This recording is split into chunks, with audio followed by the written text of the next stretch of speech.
Brian Acton. Announcing intermediate numbers along the way is not really that important to us. We want to get to 2 billion users.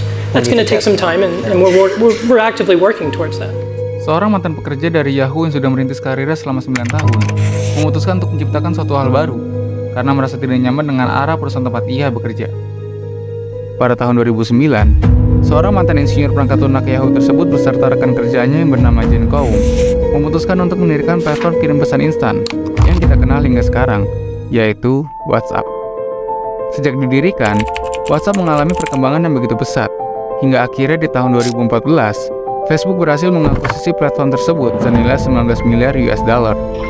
Well, WhatsApp is a great company, and it's a great fit for us. Buying the messaging company WhatsApp, Facebook will pay $19 billion in cash. Kisah Brian mendirikan WhatsApp menjadi satu inspirasi, bahwa keluar dari zona nyaman untuk mengambil risiko, memiliki potensi untuk mendapatkan lebih dari yang kita miliki sekarang. Tapi, apakah demikian? Di lain kisah dari perusahaan yang sama, ada seorang mantan CEO Yahoo yang bernama Marissa Mayer. Mayer memutuskan untuk resign dari jabatannya di Yahoo setelah perusahaan Verizon mengakuisisi Yahoo di tahun 2017. Saat itu Mayer berniat ingin mengambil cuti panjang setelah kepergiannya dari Yahoo. Tapi ternyata, keputusan untuk keluar dari zona nyaman yang ia ambil justru membuat Mayer menjadi kebingungan dengan tujuan karir selanjutnya. Melihat dua kisah yang berasal dari satu keputusan yang sama, mampu menimbulkan pertanyaan skeptis. Haruskah kita keluar dari zona nyaman? Lebih baik keluar dari zona nyaman dan kembali bekerja keras daripada merasa nyaman namun masa depan jadi tidak jelas. Keluar dari zona nyaman itu membuat you will fail in your comfort zone. Success is not a comfortable procedure. It is a very uncomfortable thing to attempt. So you got to get comfortable being uncomfortable if you ever want to be successful.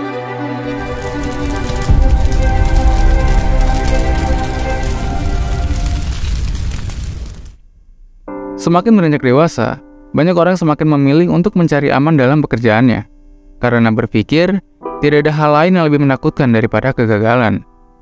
Pola pikir ini mungkin cenderung berbeda ketika kita berada di usia remaja atau bahkan ketika masih kanak-kanak, di mana otak kita memvisualisasikan keadaan kita ketika beranjak dewasa yang memiliki pekerjaan bergengsi, mobil mewah,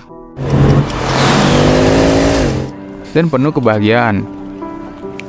Namun, banyak dari kita yang harus melepaskan mimpi-mimpi itu satu persatu setelah mengkalkulasi risiko serta peluang yang ada. Penelitian dari Harvard Business Review tahun 2019 menunjukkan bahwa semakin dewasa seseorang, maka kecenderungan untuk memilih pekerjaan yang lebih realistis semakin besar. Tapi di lain sisi, ada penelitian dari jurnal Psychological Science tahun 2017 yang melibatkan 6.000 peserta usia 11 hingga 85 tahun. Dan dari riset tersebut, menemukan bahwa semakin tua seseorang, semakin banyak mereka menghabiskan waktu dalam aktivitas yang tidak biasa serta menantang. Melihat studi kasus biner ini, lagi-lagi mengunggah pertanyaan skeptis itu tadi. Haruskah kita keluar dari zona nyaman?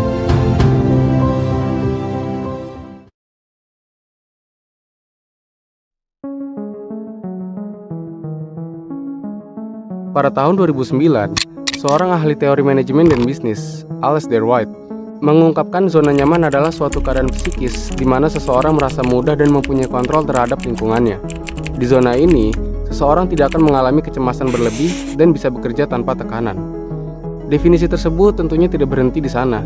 Alasdair pun bekerjasama dengan John Fairhurst untuk mengembangkan hipotesis mereka berdua yang bernama White-Fairhurst Performance. White dan Fairhurst pun menulis karyanya di dalam sebuah artikel yang berjudul From Comfort Zone to Performance Management, yang mana tidak relevan bagi banyak orang, karena ide zona nyaman ini lahir dari industri bisnis dan kinerja produksi, bukan didasari dari perkembangan kepribadian manusia.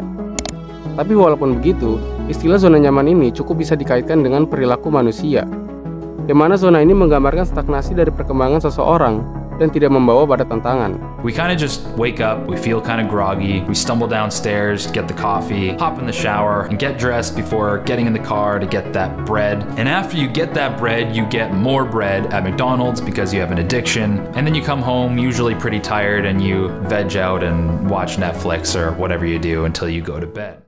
50 tahun lalu, seorang psikolog Robert Yerkes mengomentari ide zona nyaman dengan teori perilaku. Ia mengungkapkan bahwa untuk meningkatkan kinerja, manusia butuh mencapai sesuatu di atas ambang batas normal, dan ia menamainya dengan istilah optimal NZT, yaitu area yang berada di luar dari zona nyaman. Untuk menjangkau area tersebut, diperlukan keberanian untuk keluar dari zona nyaman. Tapi perlu diingat bahwa keluar dari zona nyaman yang terlalu jauh justru bisa membuat seseorang menjadi cemas dan justru malah merusak kinerjanya. Singkatnya, keluar dari zona nyaman memang diperlukan, tapi jangan dulu berjalan terlalu jauh. Jika seorang penyanyi memiliki bakat menulis, dan ia ingin mencari pekerjaan lain sebagai penulis naskah, secara nggak langsung sang penyanyi tersebut sudah keluar dari zona nyamannya, walaupun ia memang sudah memiliki latar belakang bakat menulis sebelumnya. Kalaupun ia mengalami kecemasan dalam pekerjaannya sebagai penulis, ia bisa mengontrolnya dengan ilmu yang sudah ia ketahui. Kita mungkin terlalu sering mendengar ajakan untuk keluar dari zona nyaman tersebut yang dikampanyekan banyak motivator. Persentase kesuksesan bila Anda keluar dari zona nyaman 50% kegagalan dan 50% keberhasilan. Tapi kalau Anda tidak pernah keluar, 100% Anda akan dipastikan gagal. Sejatinya kenyamanan itu bersifat semu, bukan kenyamanan yang sesungguhnya. Kenyamanan tersebut bisa diilustrasikan dengan perbandingan seseorang yang lebih memilih uang atau pendapatan yang lebih kecil karena menghindari bekerja lebih keras dan rasa takut. Kenyamanan di sini karena tidak perlu usaha lebih keras, tidak perlu gagal, tidak perlu hambatan, tidak perlu rasa sakit, dan akhirnya mereka menyebutnya dengan kenyamanan. Pertanyaannya adalah, apakah ini kenyamanan yang sesungguhnya?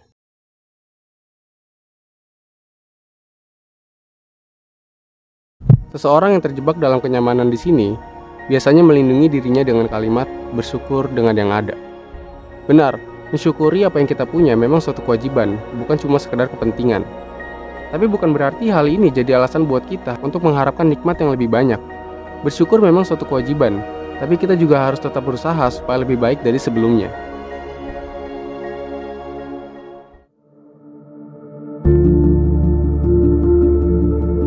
Dalam mengambil sebuah keputusan atau mengambil risiko, seseorang akan dipengaruhi oleh beberapa pertimbangan. Tentunya hal ini adalah sebuah perencanaan yang bijak untuk dilakukan. Tapi sisi buruknya, seseorang yang terlalu banyak mempertimbangkan keputusan karena berpikir secara berlebihan akan mengalami ketakutan berlebih untuk mengambil keputusan. Dunia psikologi menyebutnya dengan desidofobia, alias ketakutan berlebih seseorang dalam mengambil keputusan. Sejatinya orang yang mengalami desidofobia memiliki beberapa tanda-tanda yang umum. Yang pertama, selalu menghindar dari membuat keputusan. Yang mana orang yang mengalami situasi ini selalu dihantui pikiran-pikiran negatif yang sebenarnya belum terjadi. Alhasil, orang-orang seperti ini cenderung merasa gagal sebelum benar-benar memulai. Yang kedua, selalu bergantung pada orang lain dalam mengambil keputusan. Sebagai makhluk sosial, peran satu manusia ke manusia lain memang sangat penting, termasuk dalam memberi saran. Walaupun pemberian saran bisa membuat kita melihat dari banyak sudut pandang, tapi orang-orang yang mengandalkan orang lain dalam keputusannya tidak akan memiliki pendirian dan tujuan yang jelas. Dan skema terburuknya justru akan memperparah keadaan. Karena bagaimanapun, orang lain belum tentu mengerti keadaan apa yang kita hadapi. Dan yang ketiga, bergantung pada pseudoscience, alias ilmu semu. Apa itu pseudoscience? Pseudoscience adalah praktik yang dianggap sebagai ilmiah, tetapi tidak mengikuti ataupun tidak sesuai dengan metode ilmiah, seperti ramalan astrologi, feng shui, dan konspirasi. Pseudoscience dengan kata lain bisa dibilang termasuk ilmu palsu, karena isinya yang tidak valid bahkan cenderung bersifat dogmatis. Terlepas dari salah atau tidaknya seseorang mempercayai ilmu ini, secara tidak langsung, ilmu ini mampu mempengaruhi seseorang dalam mengambil keputusan yang beresiko. Seperti halnya seseorang yang mempercayai ramalan atau astrologi, cenderung mengambil keputusan yang sesuai berdasarkan prediksi di masa depan, walaupun tidak ada bukti ilmiah sama sekali. Hal ini jugalah yang membuat seseorang mengalami yang namanya atisifobia, yaitu keadaan ketika seseorang merasa takut yang berlebih dengan kegagalan. Rasa cemas dan khawatir dengan kegagalan memang hal yang wajar, tapi jika dihadapi secara berlebihan, hal tersebut seringkali menjadi pembatas kita untuk melangkah maju. Pada dasarnya seseorang yang mengalami situasi ini selalu merasa putus asa dengan masa depannya dan mengkhawatirkan pandangan orang lain terhadap dirinya jika gagal. Alhasil timbullah bias yang membuat seseorang mempertahankan apa yang sudah melekat pada dirinya, yaitu status quo bias.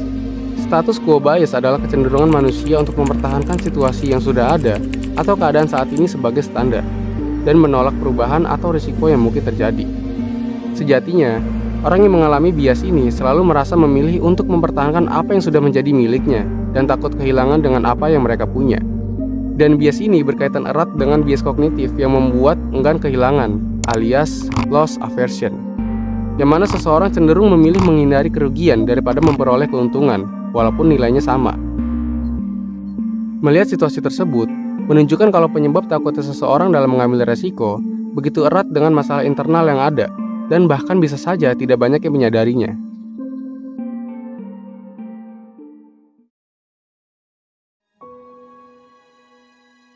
Kenyamanan dan rasa aman selalu menjadi alasan seseorang untuk tidak mencoba hal baru. Kita mungkin sadar kalau kehidupan yang monoton ini terlalu membosankan. Karena itu, seringkali kita mencari pembenaran atas keputusan apa yang sudah kita ambil.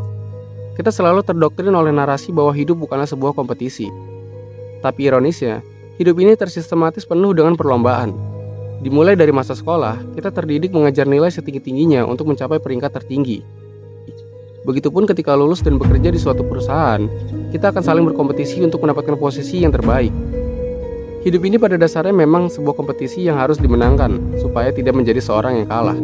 Mereka yang mencoba untuk mengambil resiko, percaya bahwa resiko adalah bagian dari kemenangan.